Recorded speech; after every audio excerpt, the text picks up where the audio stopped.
प्यारे दोस्तों, आज हम आपको एक ऐसे शख्स के बारे में बताने वाले हैं जिसे लोग बुरा और शराबी इंसान समझ रहे थे, और जब उसका इंतकाल हुआ तो लोग उसके जनाजे पर थूक रहे थे।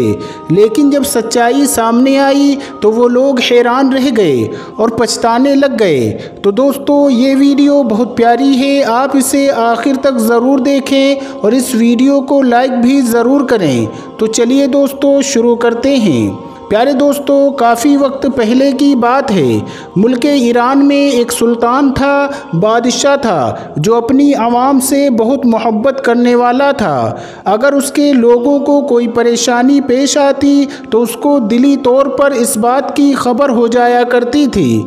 एक बार ऐसा हुआ कि तहज्जुद के वक्त अचानक उसकी आँख खुल गई और उसे घुटन महसूस हुई और वो सोचने लगा कि या अल्लाह, ये क्या मामला है, मैं अपने दिल में बेचैनी क्यों महसूस कर रहा हूँ। ये सोचकर उसने वज़ू किया और नमाज़ी तहज्जुद अदा की, लेकिन घुटन कम ना हुई। उसे महसूस हुआ कि मुझे अभी महल से निकल जाना चाहिए और वजह पता नहीं चल पा रही थी। उसने अपने एक सिपाही को बुलाया और कहा कि आज मैंने गलियों में घूम कर देख लिया, लेकिन मुझे ऐसी कोई बात नज़र नहीं आई, लेकिन मेरा दिल घबरा रहा है। मैं तो सो रहा था, लेकिन मुझे ऐसा लगा कि कोई है जो मुझे मदद के लिए पुकार रहा है, कोई है जिसके साथ नाइंसाफ़ी हो रही है और लोग उसे देख नहीं पा रहे हैं। तो सिपाही कहने लगा कि चलिए फिर से चलते हैं। तो वो सुल्तान कहने लगा कि अभी नहीं, फजर की अजान हो जाए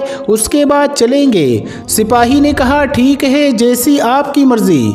फजर की अजान हुई और उन्होंने नमाज अदा की और फिर भेस बदल कर इराक की गलियों में निकल खड़े हुए। लेकिन समझ में नहीं आ रहा था कि दिल इतना क्यों घबरा रहा है। लेकिन जब शहर के दूसरे किनारे पर पहुंचा तो देखा कि एक बहुत बड़ी अंगूर की घनी बेल है और उसके नीचे एक आदमी गिरा पड़ा है।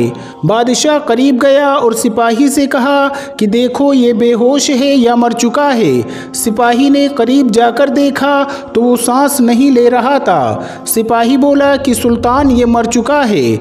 बादशाह को बहुत अफसोस हुआ कि अगर हम वक्त से पहले पहुंच जाते तो शायद ये बच सकता था। बादशाह को ये बात बहुत अजीब लगी कि अंगूर की बेल के नीचे एक आदमी मुर्दा हालत में है, और इससे भी ज़्यादा अजीब बात ये थी कि फजर की नमाज के बाद जितने लोग वहाँ से गुज़र रहे थे, जिन्होंने नमाज पढ़ी थी या जिन्होंने नहीं पढ़ी थी, वो सब लोग उस मुर्दे पर आवाज़ कसते हुए जा रहे थे। लेकिन वो लोग बादशाह को नहीं पहचान सके, क्योंकि बादशाह ने हुलिया बदला हुआ था। उसको बड़ी हैरत हुई कि लोग उसको जानते हैं और इस तरह से ये मुर्दा पड़ा हुआ है और उसे उठा नहीं रहे हैं, बल्कि आवाज़ें कस रहे हैं। वो हैरत में डूबा हुआ था। उसने उन लोगों को अपने पास बुलाया और कहा कि इधर आओ। लोग उसके पास आकर जमा हो गए, लेकिन वो सुल्तान को पहचान नहीं सके। लोगों ने पूछा क्या बात है, हमें क्यों बुला रहे हो? सुल्तान ने कहा कि इस दरख्त के नीचे ये आदमी मुर्दा पड़ा है और यकीनन इसकी मौत की खबर तुम सबको है, लेकिन तुमने इसे उठाया क्यों नहीं? कौन है ये शख्स और इसके घर वाले कहाँ हैं? और तुम लोग क्यों इसको बुरा भला कह रहे हो और क्यों लानत कर रहे हो? क्या तुम्हारी इंसानियत मर गई है? लोगों ने कहा कि आप नहीं जानते, लगता है इस शहर के नए हैं। ये बहुत बुरा और गुनहगार जानी इंसान है, शराबी है। सुल्तान ने कहा कि क्या ये उम्मते मुहम्मदिया सल्लल्लाहु ताला अलैहि वसल्लम से नहीं है? और क्या तुम्हारे नबी सल्लल्लाहु ताला अलैहि वसल्लम ने तुम्हें इस बात का दर्स नहीं दिया है कि इंसानियत भी कोई चीज़ होती है? और यहाँ पर ये मुर्दा पड़ा है, लेकिन किसी को कोई तौफीक नहीं हुई कि इसके कफन दफन का इंतज़ाम करें या इसके घर वालों को इस बात की इत्तला करें। अब चलो इसे उठाओ और बताओ कि इसका घर कहाँ है। ना चाहते हुए भी लोगों ने सुल्तान के लहजे से मुतासिर होकर उसे उठा लिया और घर की तरफ चल पड़े। लोगों ने मैयत घर तक पहुंचा दी।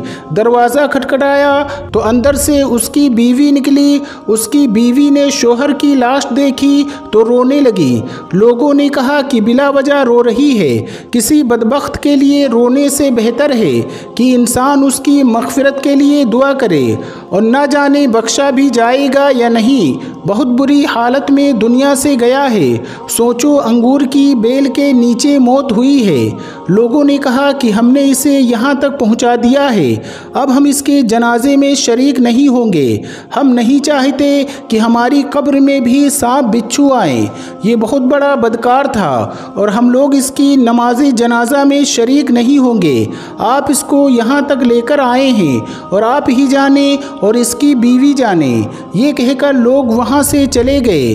लोग तो थू थू करते हुए जा रहे थे, लेकिन सुल्तान को ये बात समझ में नहीं आ रही थी कि उसकी बीवी इतना तड़पकर क्यों रो रही है। कोई तो वजह होगी। थोड़ी देर के बाद जब वो खामोश हुई तो सुल्तान ने कहा, क्या तुम मुझे बताओगी कि इसके साथ क्या मामला हुआ है? एक तरफ अंगूर के बेल के नीचे इसकी मौत हुई है, क्या वजह है? क्या तुम मुझे बता सकती हो? वो औरत कहने लगी, मैं गवाही देती हूँ कि बेशक ये नेक लोगों में से है। ये सुनकर सुल्तान को और ज़्यादा हैरत हुई। सुल्तान ने कहा, अभी लोग जो बातें कर रहे थे और मैंने उन लोगों की बातें सुनी है, वो इसे बुरा भला कह रहे थे कि शराबी था, जानी था, औरतों के पास जाया करता था और हर रात किसी औरत के पास जाकर बदकारी करता था और फिर ये शराब पीता था और शराब बेचता भी था और इसका कारोबार भी हराम का था, और तुम कह रही हो कि ये नेक लोगों में से है। मुझे ये बात समझ में नहीं आ रही है कि ये कैसे हो सकता है। लोग इसके बारे में बात कर रहे थे और इसकी मैयत को हाथ लगाने तक को तैयार नहीं थे। तुम देख रही हो ना कि लोग थूकते हुए गए हैं। बीवी ने कहा, मुझे लोगों से यही तवक्को है, क्योंकि लोग जो देखते हैं वो उन्हें नज़र नहीं आता, और उसने मरने से पहले मुझे कहा था कि मेरे बारे में किसी को नहीं बताना, ये मेरा और मेरे रब्बे करीम का मामला है। हाँ, जब मेरी मौत हो जाए और लोग मेरी मैयत को हाथ ना लगाएं, तो एक ख़ास शख्स को मेरे पास भेजा जाएगा कि वही मेरे लिए दुआए मग़फ़िरत करे, वही नमाज़ी जनाजा को पढ़वाए और वही शहर के बड़े बड़े आलिम दीन को यहाँ पर बुलाए। असल में हकीकत ये है कि मेरा शोहर हर रोज़ शराब खाने ज़रूर जाता था। लोग समझते थे कि शराब का कारोबार करता है, शराब को पीता भी है, पिलाता भी है, लेकिन ये शराब खाने इसलिए जाता था कि जितना हो सके शराब खरीदे और घर लाकर फेंक दे, और लोग तो यही देखते थे कि ये शराब खाने जा रहा है और वहाँ से शराब घर भी ला रहा है, लेकिन घर में क्या मामला हो रहा है वो लोग नहीं जानते थे। वो सिर्फ मेरा अल्लाह जानता था और मुझे और मेरे शोहर को पता था। मेरा शोहर कहा करता था कि चलो कुछ तो गुनाहों का बोझ मुसलमानों से हल्का हुआ।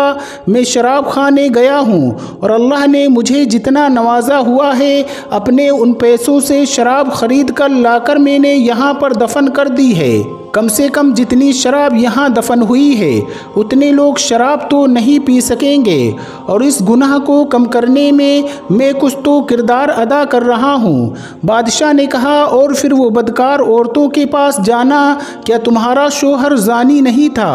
औरत ने कहा, हरगिज़ नहीं, वो जानी नहीं था, बल्कि जिना को पसंद ही नहीं करता था। वो हर रात एक बुरी औरत के पास जाता जो अपने जिस्म का सौदा करती थी, और यहाँ के रहने वाले लोग जो दिन की रोशनी में ख़ुद को बहुत शरीफ जाहिर करते थे, वो लोग रात में उस औरत के पास जाते और मेरा शोहर उस औरत को उजरत देता। अल्लाह ने मेरे शोहर को बहुत नवाजा हुआ था, पैसों की कमी नहीं थी। इसने उन पैसों को उन औरतों को देकर गलत काम को छोड़ने के लिए मजबूर किया। वो कहता कि ए औरत, मैं तुझे पैसे दे रहा हूँ जिसके लिए तू अपने आप को बेच रही यही है, तू ये काम ना कर, मुझसे पैसे ले, उजरत ले और अपना दरवाज़ा बंद कर दे ताकि तेरे पास कोई ना आए और मेरे शोहर को उस बदकार औरत के पास लोग देखते और यही समझते कि वो अंदर चला गया है और जिना कर रहा है, जबकि मेरा शोहर उसको बहन बनाकर ये कहता कि मेरी बहन तेरे रिज़्क़ का इंतज़ाम तो अल्लाह करेगा और तेरा ये भाई हर रात तुझे उजरत देता रहेगा, बस तू अपने दरवाज़े को किसी नामहरम और गैर शख्स के लिए नहीं खोलेगी। और औरतों को पैसे मिल जाते और उस रात वो जिना नहीं करती। और मेरा शोहर कहा करता था कि अल्हम्दुलिल्लाह आज इस औरत का और नौजवान मुसलमानों के गुनाहों को मैंने कुछ हद तक रोका है। लोग इसको इन गुनाहों पर आता जाता देखते थे। मैं इससे कहती कि याद रख, जिस दिन तू मर गया लोगों ने न तुझे गुस्ल देना है और ना ही तेरी नमाज जनाजा पढ़नी है और ना तुझे दफनाना है। और वो मुस्कुरा देता और मुझसे कहता कि घबरा मत, तुम देखोगी कि मेरा जनाजा बड़े बड़े उलमा इकराम और वक्त के सुल्तान पढ़ेंगे। ये सुनकर सुल्तान के दिल पर हैबत तारी हुई कि ज़िंदगी भर लोग जिसको बोलते रहे कि ये बुरा है, अल्लाह ताला ने उसकी मौत को कितना उम्दा किया है। खुसूसी तौर पर शहर के सबसे मुअज्जिन लोगों को उसके जनाजे में शिरकत के लिए भेजा जाएगा। सबसे बड़ी बात कि सुल्तान के दिल में ये बात डाली गई कि वो भी तहज्जुद के वक्त जब अल्लाह ताला अपने बंदे के बहुत करीब होता है तो वही लोग जो उसको कोसते हुए जा रहे थे पलटकर आए और नमाज़े जनाजा हुआ। ज़ाहिरी तौर पर अपनी आँखों से देखने वाले आज नाबीन थे। हम इसको बुरा भला कहते रहे और इसके जनाजे को तो वक्त का बादशाह उलमाए कराम ना जाने कितने ख़ास लोग पढ़वा रहे हैं और पढ़ भी रहे हैं। सुल्तान अपने महल आ चुका था और जब वो सोने लगा तो सोते सोते उसे एक ऐसा ख्वाब आया कि यानी ना वो सो रहा था और ना ही जाग रहा था। उसी हालत में उसने एक ऐसा ख्वाब देखा कि खूबसूरत सा बाग है, वहाँ पर बड़े बड़े महल बने हुए हैं और वही नेक बंदा खूबसूरत से लिबास को पहने हुए सुल्तान के पास आकर शुक्रिया अदा करने लगा कि सुल्तान वक्त, अगर आप नेक ना होते तो अल्लाह ताला आपको मेरे बारे में कभी नहीं बताता। आप ही की वजह से अल्लाह ताला ने मुझे लोगों के सामने लाकर उन पर जाहिर कर दिया।